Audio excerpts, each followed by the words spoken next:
Hello everyone, আজ আমি আরও একটা আনবক্সিং ভিডিও নিয়ে চলে এসেছি। আর আজকের পার্সেলটা এসেছে মিশো থেকে।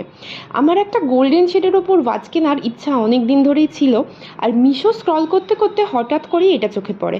ইট is from the brand Pirasso. দেখে বেশ ভালো লেগেছিল, তাই অর্ডার করে দিয়েছিলাম, বাট ভাবিনি যে এতটা ভালো আসবে।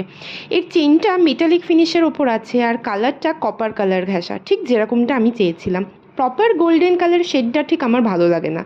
ডায়ালের চারপাশটা হেভি স্টোন ওয়ার্ক করা আছে, যার জন্য লুকটা আরও বেশি গর্জিয়াস লাগছে। সব মিলিয়ে ওয়াচটা একটা দারুণ ক্লাসি আর এলিগেন্ট লুক দিচ্ছে। আচ্ছা, এবার আসি আমি দামের ব্যাপারে। এই ওয়াচটার প্রাইস ছিল হচ্ছে 278, তবে আমি অনলাইন পেমেন্ট করাতে এটা পেয়েছিলাম 257-এ। বাজেট ফ্রেন্ডলি এরকম একটা ওয়াচ আমার কিন্তু খুব পছন্দ হয়েছে। তোমাদের কেমন লেগেছে অবশ্যই জানিও, আর লিঙ্ক লাগলে সেটাও জানিও, আমি কমিউনিটি পোস্টে দিয়ে দেবো। Thank you for watching. Tata.